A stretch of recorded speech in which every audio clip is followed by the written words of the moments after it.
Señores, muy buenos días. Buenos días, buenas tardes, buenas noches, ¿no? Hay que saludar a todos los públicos porque como una plataforma que está siendo seguida por todos y por todas, tenemos que darle los buenos días, las buenas noches y las buenas tardes a todos. Bueno, señores, les invitamos a que, como siempre, nos sigan a nuestra plataforma inteligenciaperiodística.com porque nosotros de manera reiterada y cotidiana vamos a estar ofreciendo las principales informaciones que han acontecido en la República Dominicana y también en el resto del mundo. Nosotros tenemos nuestras redes sociales en las cuales ustedes pueden informarse de cuáles son las informaciones más importantes del día. También tenemos nuestro canal de YouTube, inteligenciaperiodística.com, y nuestra página digital, nuestro periódico digital, inteligenciaperiodística.com. Nosotros les exhortamos a que sigan los contenidos que nosotros actualizamos cada día. Nosotros actualizamos, no vamos a decir que minuto a minuto, pero sí actualizamos de manera cotidiana a medida que van surgiendo informaciones, señores. Bueno, vamos a pasar de inmediato a analizar lo que ha sido esta esperada reforma, esta cacareada reforma que nosotros como dominicanos, como ciudadanos estábamos esperando de parte del gobierno. El gobierno dominicano ha presentado o presentó el lunes el esperado proyecto de modernización fiscal. Estamos hablando de que en este se contempla un incremento de los impuestos en servicios y productos y una reducción en la carga tributaria. Vemos que el ministro de Hacienda, el señor José Manuel Jochi Vicente, fue quien presentó la reforma en la acostumbrada rueda de prensa semanal que el presidente Luis Abinader lleva a cabo en el Palacio Nacional. Se desglosaron una serie de temas, o el alcance más bien de la reforma, de manera detallada. Vimos a ese funcionario explicarle a la sociedad dominicana de manera muy clara, de manera muy dolorosa, cuáles van a ser los efectos y los alcances de ese paquetazo fiscal. Nosotros vimos que esta reforma está compuesta por 4 ejes fundamentales. Estamos hablando de que hay un eje que alcanza lo que es la modernización de lo que es el sistema tributario. Una simplificación tributaria sería uno de los primeros ejes, modernizar el sistema tributario para aumentar los ingresos necesarios para racionalizar los incentivos y las exenciones fiscales. Nosotros tenemos que mirar esto desde un ámbito de amplitud.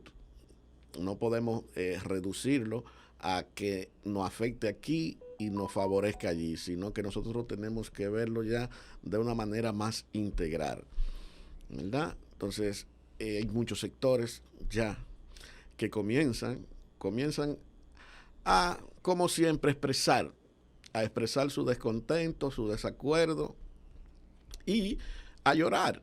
Y eso es normal, que comiencen a llorar porque a nadie, y nosotros lo habíamos dicho en otra entrega de un podcast de inteligencia periodística en nuestra sección de finanzas y política, de que a nadie le gusta pagar, ciertamente.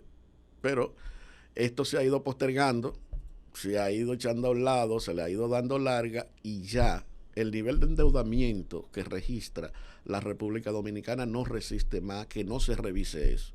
Y además, señores, tenemos que tener en cuenta que eso está incluido en la Estrategia Nacional de Desarrollo, que es nuestra orientación, es la sombrilla por el cual se sustenta hacia dónde vamos como país. Entonces, si eso está ahí, en el 2013 fue que se hizo la última reforma fiscal y tenemos pendiente eso, pues ha llegado el momento de hacerlo. Ahora, ¿quiere eso decir que nosotros estamos de acuerdo con todo lo que se ha puesto ahí? No. Y es, repito, evidente y es normal que esos sectores que se sienten afectados comiencen a manifestarse. Ahora, ¿qué me preocupa de esto? ¿Qué es lo que me preocupa de esto? Bueno, que el presidente Luis Abinader, al parecer, y todos aquellos que comenzaron a trabajar este paquetazo fiscal,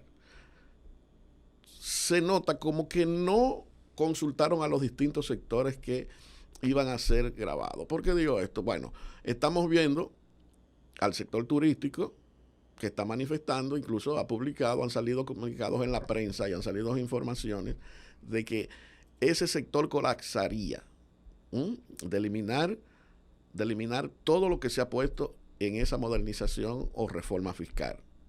O sea, fíjense que son unas declaraciones extremistas, muy duras, porque un sector como el turismo, que es una de las columnas de la economía dominicana, que diga que va a colapsar, o sea, le están enviando una señal de temor, de pánico al Estado dominicano o al gobierno dominicano, diciéndole, bueno, mire, si todo lo que usted está diciendo ahí, que me va a eliminar, dígase exenciones, incentivos, etcétera, así vamos a tener nosotros muchísimos problemas. Entonces, ya ese sería un sector que el presidente Luis Abinader, junto a su equipo, deberá escuchar.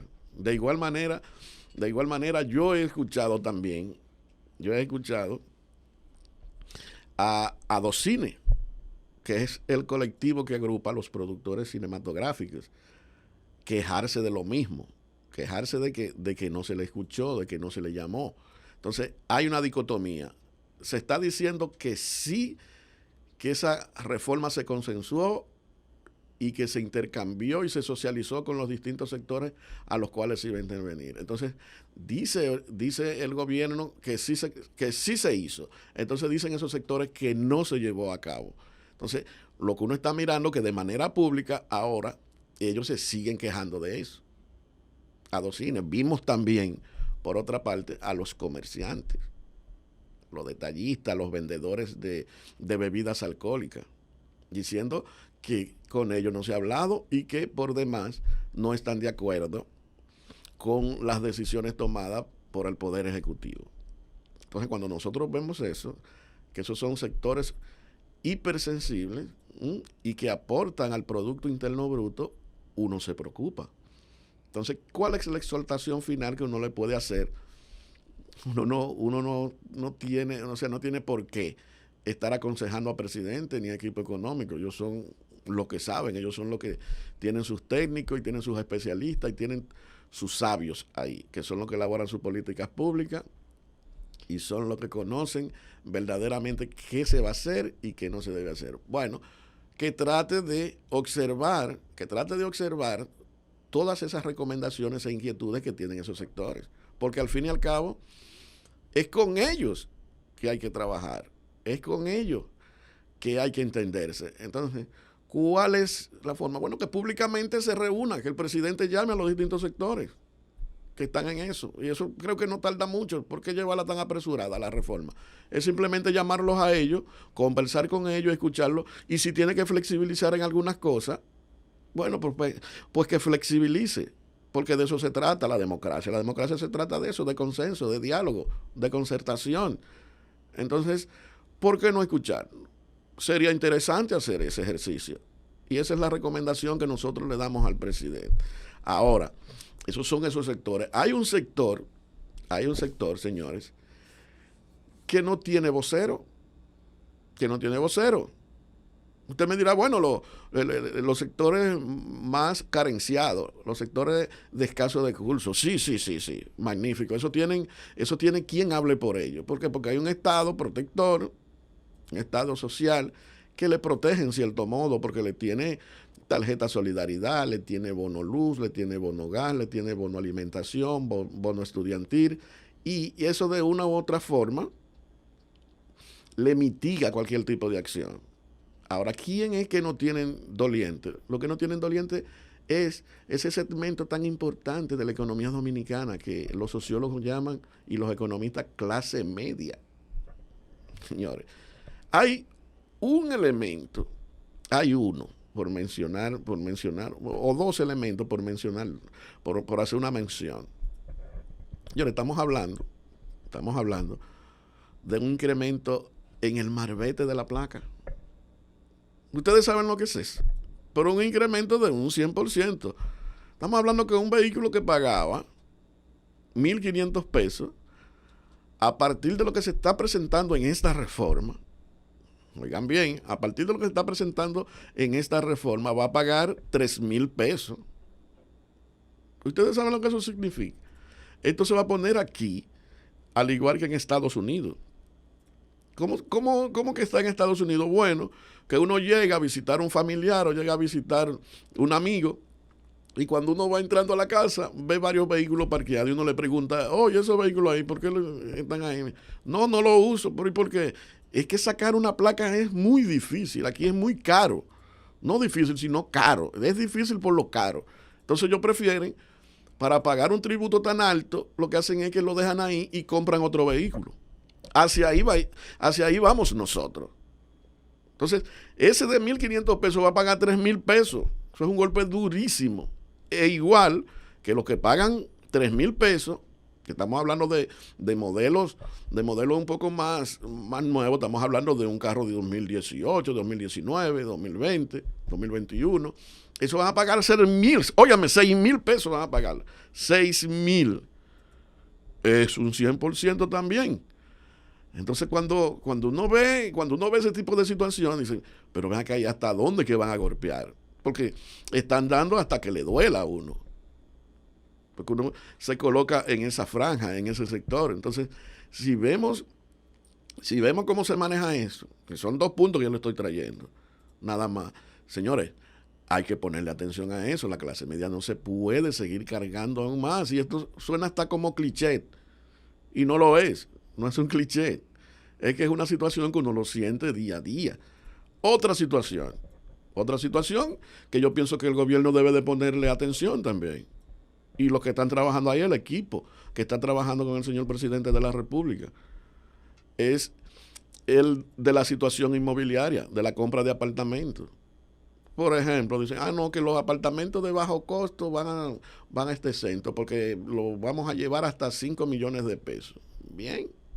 Por supuesto que serán escuchados cuando se conforme la comisión, que supongo yo que será bicameral también, y de la que quiero ser parte, por supuesto. Haremos un segundo esfuerzo, como lo hicimos con la reforma constitucional, pero que lamentablemente no se nos hizo caso, de pedir que se convoquen a vistas públicas. Reformas tan importantes como esta y que afectan directamente al bolsillo de la gente, debe ser consensuada con el pueblo. De manera que yo creo que bien haríamos los legisladores, que somos los que tomaremos la decisión de aprobarlo o no en este Congreso, de escuchar a la gente, escuchar a los sectores y ver cómo aprobamos una reforma que no sea lesiva para la gente, como la que se ha planteado en el día de ayer, que debo ser consciente y debo ser responsable. La estoy estudiando todavía, no me quiero precipitar. Me tomará 2 o 3 días entender bien lo que se puede extraer de esa reforma fiscal, pero de entrada lo que se ha visto con el tema de los impuestos a las propiedades, con el IVA, con productos de bajo consumo que han sido gravados ahora, con el ITEVIS o IVA, como se llamará ahora, en fin, una serie de medidas que creo que más que bien perjudican bastante a las familias dominicanas. Dice el oficialismo que ustedes como quiera se quejan y que no aprobaron esta reforma por populismo en su momento político. Bueno, esa es una forma de verlo. Otra forma de verlo también son el montón de tweets viejos que han sacado de ayer para acá, donde todos los oficialistas se quejaban de que no era necesaria una reforma y ahora nos explican que la reforma es muy necesaria. Entonces, ¿y qué tipo de reforma? Así que ya veremos finalmente. ¿Ha sido incoherente el gobierno legislador? Yo creo que tenemos ahora que abocarnos a estudiar bien esa pieza para sacar una contrapropuesta que sea mejor que lo que ha presentado el gobierno. Realmente nosotros habíamos anunciado que el tema de la reforma constitucional inicialmente y abordar modificaciones que son simpáticas era el preludio de la presentación de una reforma fiscal que he dicho y sostengo que es una puñalada prevista a la clase media y a la clase pobre, que de manera muy particular va a tener que disminuir su poder adquisitivo con una serie de pagos de impuestos que real y efectivamente no se transfieren en el servicio público. Porque los impuestos uno pudiera entenderlo. Por ejemplo, si los mismos se tradujeran en mejoría de los servicios públicos. Pero lo que hemos visto es que el gobierno quiere dinero, más dinero, más dinero, más dinero.